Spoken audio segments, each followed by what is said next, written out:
Assalamualaikum warahmatullahi wabarakatuh. Kembali lagi dengan saya Muhammad Rifaris Syansyah dengan NIM 2404018.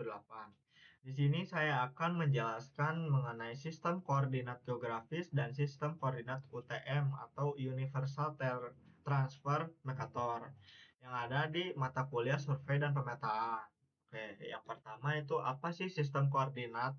Nah, sistem koordinat adalah sistem yang digunakan untuk menyatakan posisi suatu objek atau titik dengan cara memberikan nilai atau angka tertentu yang menunjukkan lokasi tersebut dalam suatu bidang atau ruang. Nah, sistem ini membuat semua pengukuran posisi menjadi konsisten dan dapat dimengerti secara umum. Nah, ada dua sistem pada koordinat ini. Yang pertama itu ada koordinat geografis.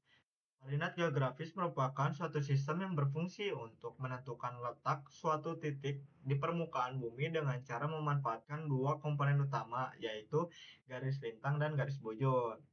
Nah, apa sih itu garis lintang? Garis lintang adalah garis imajiner yang terbentang secara horizontal sejajar dengan khatulistiwa yang digunakan untuk mengukur jarak sudut sebuah titik dari khatulistiwa ke arah utara maupun ke arah selatan. Nilainya berkisar antara 0 derajat di khatulistiwa hingga 90 derajat di kutub utara maupun selatan. Garis lintang yang di belahan utara ini biasanya diberi tanda N atau plus, sedangkan yang di belahan selatan itu ditandai dengan S atau min. Nah, sementara itu apa sih garis bujur itu? Garis bujur adalah garis khayal yang membentang secara vertikal dari kutub utara menuju ke kutub selatan yang digunakan untuk mengukur jarak sudut suatu titik terhadap meridian utama yang melewati Greenwich yang berada di Inggris. Nilai garis bujur ini berkisar 0 derajat hingga 180 derajat ke arah timur maupun barat dengan simbol plus atau E untuk timur dan min atau W untuk barat, teman-teman. Nah, yang kedua itu ada koordinat UTM.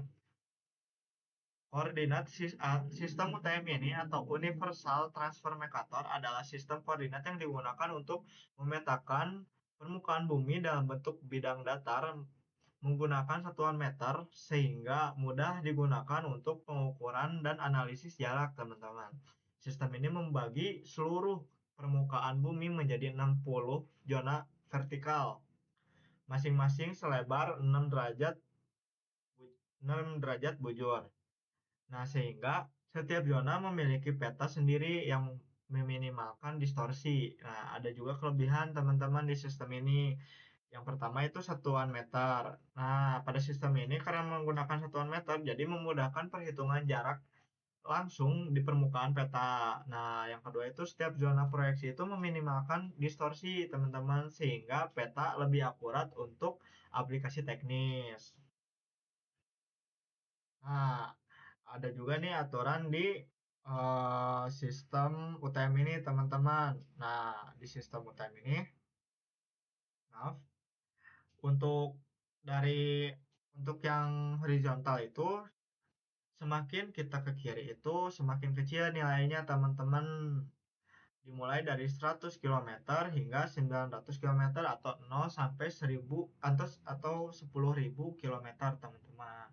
Nah, semakin ke atas itu semakin besar juga sama teman-teman, 10.000 kilometer. Namun untuk yang paling bawah itu 0 kilometer, teman-teman. Nah, bisa dilihat ya teman-teman untuk pembagian zonanya. Nah, di Indonesia ini kebagian zonanya tuh dari zona 46 hingga zona 54, teman-teman. Nah, untuk zona tuh dimulai dari zona 1 sampai ke zona 60. Kita kembali lagi ya ke Canva, teman-teman.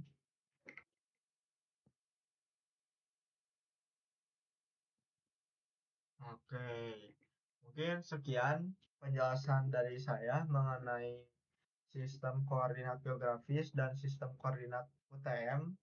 Kurang lebihnya mohon maaf. Wassalamualaikum warahmatullahi wabarakatuh.